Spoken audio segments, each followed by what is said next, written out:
Mga kapuso, postponed o pinagpaliban muna ang rehabilitation project sa EDSA.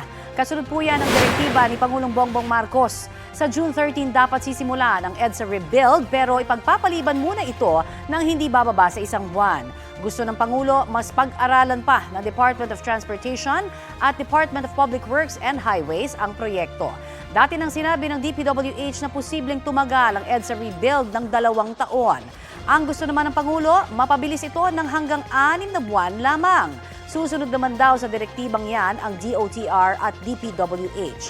Kasunod ng postponement ng EDSA rebuild, hindi rin muna ipatutupad ang odd-even scheme sa EDSA ayon sa MMDA. Hahanap din daw ang MMDA ng iba pang paraan para maibsan ang traffic sa oras na simula ng EDSA rebuild.